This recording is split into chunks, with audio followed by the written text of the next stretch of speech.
Everyone, welcome to our YouTube channel Easy Prep. आज के इस वीडियो के अंदर हम डिस्कस करने वाले हैं RRB JEE CBT 2 electrical engineering stream के लिए पेपर पैटर्न के बारे में, सब्जेक्ट वाइज वेटेज के बारे में और डिटेल्ड सिलेबस एनालिसिस के बारे में। इस वीडियो को देखने के बाद आपको एक चीज क्लियर हो जाएगी कि कौन कौन से सब्जेक्ट आरआरबी जेईई के अंदर टेक्निकल पोर्शन में आपको पढ़ने हैं, साथ ही साथ उन टेक्निकल पोर्शन के अंदर कौन कौन से टॉपिक है जिनको आपको अच्छे से पढ़ करके जाना है और कौन से ऐसे सब्जेक्ट्स हैं जो आपको नहीं पढ़ने हैं। साथ ही साथ हर सब्जेक्ट के वेटेज को भी हम डिस्कस करने वाले हैं कि किस सब्जेक्ट से कितने क्वेश्चन पूछे जाते हैं ताकि आप उस सब्जेक्ट को उतना ही ज्यादा समय दे सके। तो चलिए बिना किसी डिले के स्टार्ट करते हैं। Hello everyone, RRB JEE CBT 2 के पेपर पैटर्न के बारे में अगर अपन सबसे पहले बात करें तो यहां पर आपको 1 2 3 4 5 सेक्शन जो है वो दिए गए, जिसमें सबसे पहला जनरल अवेयरनेस जो कि सीबीटी 1 में भी था। तो ये 15 क्वेश्चन आपको 15 मार्क के पूछने जाने वाले हैं, यानी कि एक क्वेश्चन 1 नंबर का। Physics and chemistry 15 question 15 marks के लिए आप लोगों को पूछा जाएगा। और इसके अलावा ये दोनों तो सीबीटी 1 के ही थे, ये सीबीटी 1 के ही थे, और ये 3 जो पोर्शन है वो सीबीटी 2 में एक्सक्लूसिव ऐड किए गए, जिसमें बेसिक कंप्यूटर एप्लीकेशन होगा 10 क्वेश्चन 10 मार्क का, और basic environment and pollution control होगा 10 क्वेश्चन 10 मार्क का। और टेक्निकल जो आपका इलेक्ट्रिकल इंजीनियरिंग स्ट्रीम के लिए है, मैकेनिकल और सिविल के लिए, इलेक्ट्रॉनिक्स और कंप्यूटर साइंस के लिए भी सेम रहेगा। 100 क्वेश्चन 100 नंबर का, यानी 150 क्वेश्चन आप लोगों को 150 मार्क्स लेकर के जाएंगे। अब अगर अपन बात करें इस पेपर के अंदर सर हमें समय कितना मिलने वाला है, तो ड्यूरेशन की अगर मैं बात करूं तो 2 घंटे का आपको समय दिया जाएगा। और सबसे इंपॉर्टेंट बात, नेगेटिव मार्किंग सर इसमें कितना होने वाला है, तो नेगेटिव मार्किंग की जहां तक बात है तो 1/3 आपको नेगेटिव मार्किंग दिया गया, यानी कि हर एक सवाल के गलत होने पर 1/3 नंबर आपका एज ए पेनल्टी काट लिया जाएगा। तो पेपर पैटर्न में आपको क्लियर हो गया कि 150 क्वेश्चन आप लोगों को दिए गए 120 मिनट में करने के लिए, जिसमें आपको नेगेटिव मार्किंग दी गई है 1/3 की। मगर सबसे इंपॉर्टेंट बात जो यहां पर स्टार करके आप लोगों को देखना है कि आप लोगों को कैलकुलेटर अलाउ किया गया है। कैलकुलेटर अलाउ कौन सा किया गया है? वर्चुअल कैलकुलेटर अलाउ किया गया। और ये बहुत ही इंपॉर्टेंट पॉइंट आप लोगों के लिए होने वाला है, क्योंकि वर्चुअल कैलकुलेटर जैसे ही अलाउ हो जाता है, सिंपल मैथमेटिकल कैलकुलेशन वाले न्यूमेरिकल भी आने के चांसेस बढ़ जाते हैं। यानी आप इस चीज को ध्यान रखें कि अगर पिछली बार आपने आरआरबी जेईई का एग्जाम दिया और आपको लगा कि सर उस समय तो बहुत ही कम न्यूमेरिकल आए थे, मगर ऐसा इस बार हो जरूरी नहीं है। वर्चुअल कैलकुलेटर जैसे ही ऐड हो जाता है उस एग्जाम के अंदर न्यूमेरिकल पूछे जाने के चांसेस बढ़ जाते हैं। लॉगरिथमिक जो डेटा होता है जिसमें लॉग वगैरह फॉर्मूले में होता है, नॉर्मल जब कैलकुलेटर अलाउ नहीं होता तो लॉग वाले न्यूमेरिकल भी नहीं पूछे जा सकते। मगर यहां पर चूंकि वर्चुअल कैलकुलेटर अलाउ है तो जो फॉर्मूले जिसमें लॉगरिथमिक होता है, लॉग होता है, वो लॉग फंक्शन का भी सॉल्यूशन वर्चुअल कैलकुलेटर से हो जाएगा। तो आप लोगों को इस प्रकार के क्वेश्चन पूछे जा सकते हैं, और ये सबसे इंपॉर्टेंट बात यहां पर आप लोगों के लिए होने वाली है। तो पेपर पैटर्न सभी ब्रांचेस के लिए फिक्स है। और हां, एक और यहां पर स्टार मार्क में आप लोगों को बताना चाहूंगा कि यहां पर मिनिमम जो है वो क्वालिफाइंग मार्क्स भी दिए गए हैं। Minimum qualifying marks UR category के लिए 40% है।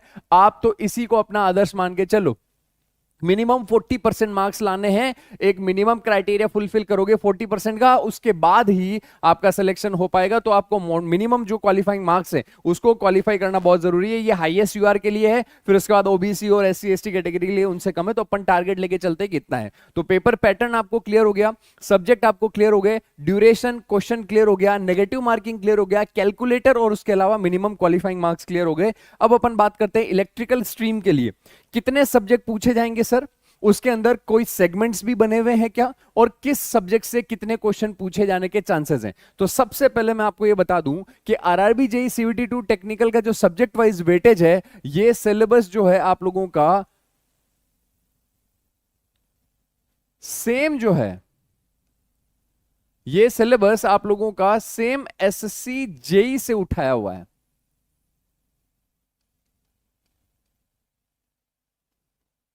सेम टू सेम जो नोटिफिकेशन में मेंशन किया गया है, एसएससी जेईई ने जो जो लाइंस लिखी है उन्होंने वो उठा ली। तो इसका मतलब यह है कि सब्जेक्ट वही 5 पूछे जाने वाले जो एसएससी जेईई के, जो इन्होंने डिटेल में वेबसाइट पे अपने नोटिफिकेशन में दिया भी था। कौन कौन से sir? Basic electrical plus network. ये मैं इसलिए प्लस लिख के लेके आया हूं क्योंकि कई सारे स्टूडेंट जो डिप्लोमा जस्ट पास आउट हुए हैं, क्योंकि उनके सेमेस्टर एग्जाम में बेसिक इलेक्ट्रिकल सब्जेक्ट होता है तो उनको ऐसा लगता है सर ये तो अलग सब्जेक्ट है।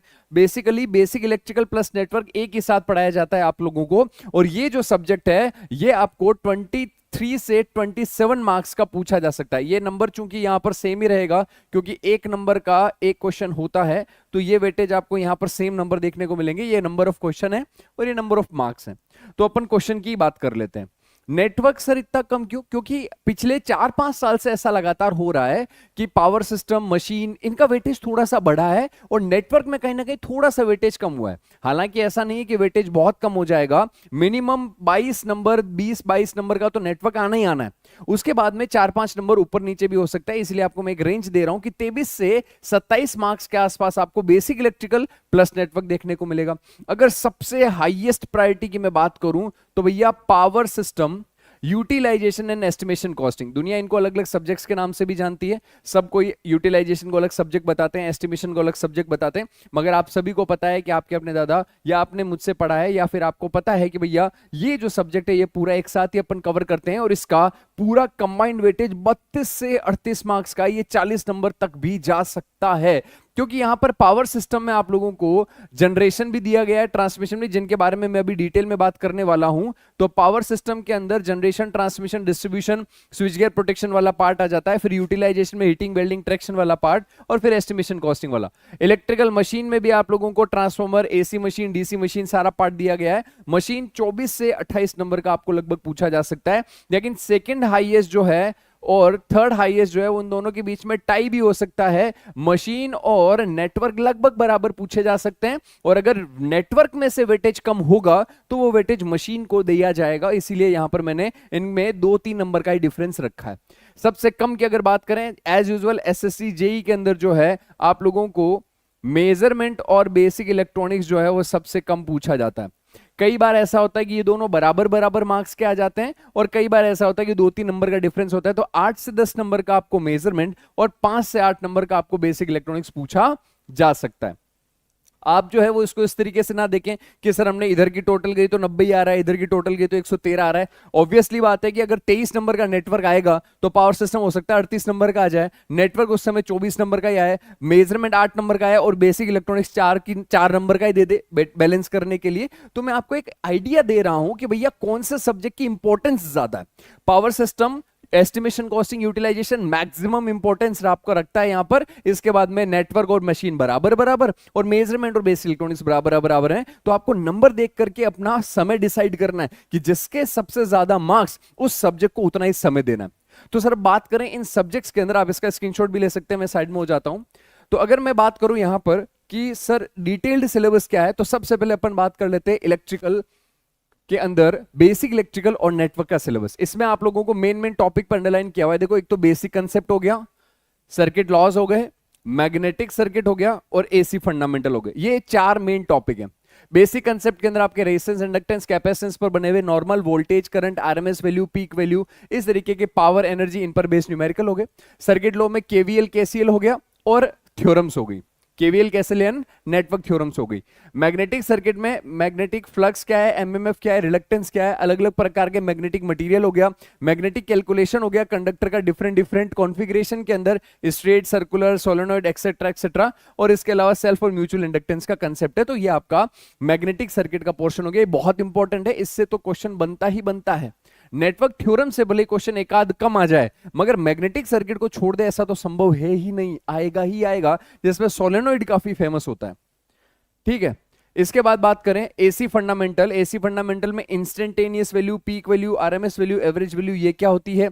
इसके अलावा representation of sinusoidal waveform, simple series and parallel AC circuit का सॉल्यूशन हो गया, आरएल नेटवर्क हो गया, आरसी नेटवर्क हो गया, रेजोनेंस हो गया, टैंक सर्किट हो गया, पॉलीफेज सिस्टम जिसमें स्टार और डेल्टा 3 फेज कनेक्शन वाला पार्ट हो गया, 3 phase power, DC sinusoidal response of RL and RC network, यानी कि ट्रांजिएंट वाला जो पार्ट है वो आपको यहां पर पूछा जाएगा। ये कंप्लीट सिलेबस आपका बेसिक इलेक्ट्रिकल प्लस नेटवर्क का होने वाला है, बेसिक इलेक्ट्रिकल प्लस नेटवर्क का होने वाला है। अब अगर मैं बात करूं यहां पर नेक्स्ट अगले पार्ट की, तो नेक्स्ट पार्ट आपके पास में आता है मेजरमेंट।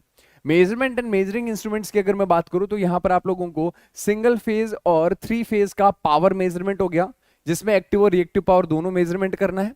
एनर्जी का मेजरमेंट करना है 2 वॉटमीटर मेथड या फिर 3 पावर, ये क्या कहते हैं 3 फेज पावर मेजरमेंट का जो है वो मीटर हो गया वो वाला, मतलब कि आप लोगों को सिंगल फेज और 3 फेज पावर मेजरमेंट का 2 वॉटमीटर मेथड जो है वो भी करना है, 3 फेज पावर मेजरमेंट का मेथड भी जो है वो पढ़ना है। अमीटर और वोल्टमीटर और उनकी रेंज के एक्सटिंक्शन के बारे में भी पढ़ना है।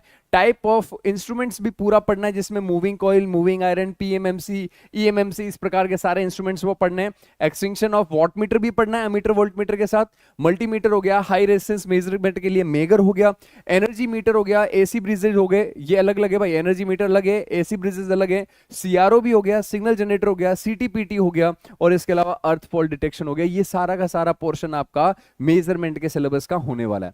मेजरमेंट के बाद में मैं बात करूं अगर यहां पर मशीन की, तो इसमें फिर से अपन देखो अंडरलाइन कर लेते हैं, डीसी मशीन एक पार्ट अलग से है, single phase and 3 phase transformer एक पार्ट अलग से है, इसके अलावा 3 फेज इंडक्शन मोटर वाला एक पार्ट है, और एक आपके पास में आ जाता है फिर उसके बाद में सिंक्रोनस मशीन वाला पार्ट। तो ये आप लोगों को साफ साफ समझ में आ गया कि मशीन के अंदर 5 चीजें होती हैं। ट्रांसफार्मर होता है, डीसी मशीन होता है, एसी मशीन होता है, और इसके अलावा स्पेशल मोटर होता है। स्पेशल जिसमें डीसी मशीन में जनरेटर और मोटर हो गया, और एसी मशीन में जनरेटर और मोटर हो गया, और ट्रांसफार्मर में सिंगल फेज और 3 फेज वाला ट्रांसफार्मर का पार्ट हो गया। और स्पेशल मशीन्स के अंदर आप लोगों को shaded pole motor, stepper motor, इस प्रकार की सिंगल फेज स्पेशल मोटर, जैसे रिलक्टेंस मोटर हो गया, यूनिवर्सल मोटर हो गया, वो वाला पार्ट रहता है। तो एक बार देख लेते हैं, जैसे डीसी मशीन में कंस्ट्रक्शन वाला पार्ट करना है, प्रिंसिपल पढ़ना है उसका, जनरेटर का क्या है, मोटर का क्या है, उसकी कैरेक्टरिस्टिक्स पढ़नी है, स्पीड कंट्रोल और स्टार्टिंग के मेथड्स आपको पढ़ने हैं मोटर के, साथ ही साथ मोटर की ब्रेकिंग, लॉसेज एंड एफिशिएंसी, ये सब कुछ करना है। ट्रांसफार्मर में कंस्ट्रक्शन आ गया, उसका प्रिंसिपल आ गया, उसका वोल्टेज रेगुलेशन, उसका इक्विवेलेंट सर्किट आ गया, open circuit and short circuit test, इस पर न्यूमेरिकल भी बनता है, लॉसेज एंड एफिशिएंसी के ऊपर न्यूमेरिकल बनता है, effect of voltage and frequency in waveform, losses, parallel operation of single phase and 3 phase transformer and auto transformer. Auto transformer से न्यूमेरिकल बनता है, open circuit short circuit fault से numerical बनता है, लॉसेज एंड एफिशिएंसी से numerical बनता है, जो आप लोगों को एग्जाम में पूछा जा सकता है क्योंकि वर्चुअल कैलकुलेटर अलाउ है। 3 फेज इंडक्शन मोटर में उसका रोटेटिंग मैग्नेटिक फील्ड का कंसेप्ट है, वो आपको पढ़ना है।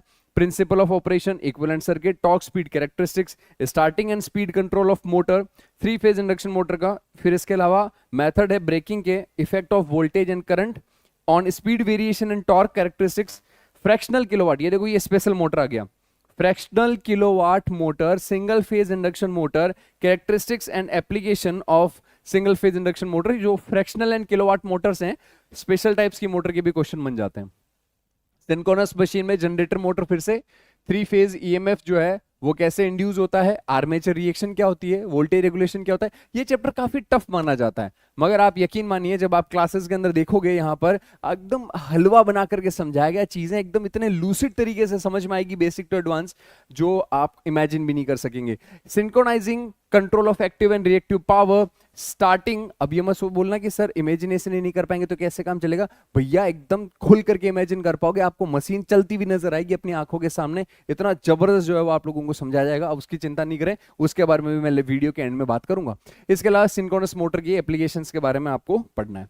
मशीन के अंदर आप लोगों को 5 पार्ट नजर आए। अब बात करते हैं पावर सिस्टम की, तो सबसे पहले जनरेशन, ट्रांसमिशन एंड डिस्ट्रीब्यूशन का पूरा डिटेल में सिलेबस लिखा है, जिसमें ओवरहेड ट्रांसमिशन भी है, अंडरग्राउंड ट्रांसमिशन भी है, वेरियस पावर प्लांट्स भी है, इकोनॉमिक कंसिडरेशन भी है, various types of load curve, ये सब कुछ यहां पर दिया गया है। देखिए लोड फैक्टर, डाइवर्सिटी फैक्टर, ये सारा इकोनॉमिक कंसिडरेशन का पार्ट आ गया।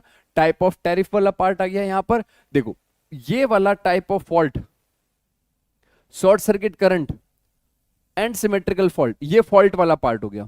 और फॉल्ट में मैं आपको हमेशा बताता हूं भैया सिंक्रोनस, ये सिमेट्रिकल फॉल्ट वाला जो पार्ट है, 3 फेज शॉर्ट सर्किट फॉल्ट, यही सिलेबस में होता है। जेई में इनको कभी अनसिमेट्रिकल वाला नहीं पूछा जाता है। इसके अलावा देखो ये स्विच गियर एंड प्रोटेक्शन, देखो हेडिंग अलग लिखी इन्होंने, मगर इन्होंने क्या किया, इसके अंदर ही डाल दिया चुपके से। तो यहां पर आप लोगों को मैं सीधा सीधा बता देता हूं, जनरेशन पढ़ना है, इसके साथ इकोनॉमिक कंसिडरेशन भी पढ़ना है, एक चैप्टर ये हो गया। Transmission and distribution of electrical power पढ़ना है, 2 चैप्टर ये हो गए। फॉल्ट एनालिसिस आपको करना है, सिमेट्रिकल वाला, 3 चैप्टर ये हो गए।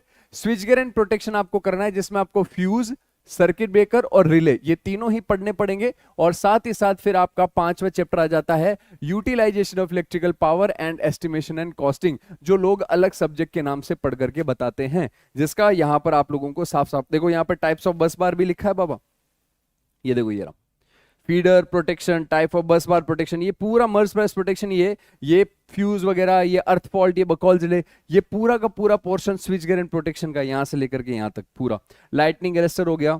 और यहां पर फिर जाकर के ये ब्रेक होता है, फिर ये वापस से ट्रांसमिशन का शुरू होता है, various transmission distribution system, comparison of different material. ये बहुत टफ टॉपिक है, लोगों को समझ ही नहीं आता, यूट्यूब पे पढ़ा है, आप लोग देख सकते हो अपने इजी प्रेप पर। केबल के यहाँ पर डिफरेंट टाइप ऑफ रेटिंग और डी रेटिंग फैक्टर्स वगैरह है। नेक्स्ट यूटिलाइजेशन और एस्टिमेशन का अलग से मेंशन किया हुआ है भाई, देख लो, अलग अलग तरीके के आईई रूल्स हो गए, इलेक्ट्रिकल इंस्टॉलेशन की स्कीम्स हो गई, मशीन्स के इंस्टॉलेशंस के रूल हो गए, अर्थिंग हो गया, वायरिंग हो गया। तो यहां पर बेसिकली क्या क्या आता है, एक तो आपका अर्थिंग आ जाता है, एक आप लोगों का वायरिंग आ जाता है, इसके अलावा आईई रूल्स आ जाता है, रेलिवेंट आईई रूल्स। और यूटिलाइजेशन में इल्यूमिनेशन, हीटिंग, वेल्डिंग, ट्रैक्शन और इलेक्ट्रोप्लेटिंग, यहां पर आप लोगों को ये सारा का सारा पोर्शन पढ़ना है। इलेक्ट्रिक ड्राइव्स एंड मोटर्स आप बेसिकली मशीन में कवर कर लेते हैं, क्योंकि यहां पर मोटर की स्पीड कंट्रोल से रिलेटेड टॉपिक होते हैं जो आप ऑलरेडी मशीन में पढ़ चुके हैं। बेसिक इलेक्ट्रॉनिक्स अगेन छोटा सा जो अपने एसएससी जेई वाला पार्ट है, वेरियस इलेक्ट्रॉनिक डिवाइसेस, जैसे पीएन जंक्शन डायोड हो गया, आपका ट्रांजिस्टर हो गया, PNP, NPN, BJT, JFET and simple circuit using these devices, ये आपका यहां पर जो है वो सिलेबस रहने वाला है। तो टोटल अपन ने यहां पर 5 सब्जेक्ट के पूरे सिलेबस को डिस्कस किया। अब अगर अपन बात करें कि सर इजी प्रेप के ऊपर क्या आरआरबी जेई सीबीटी 2 के रिगार्डिंग या कंप्लीट प्रिपरेशन या 2025 की वैकेंसीज के लिए क्या कुछ अवेलेबल है, तो उसके बारे में भी चलिए बात कर लेते हैं।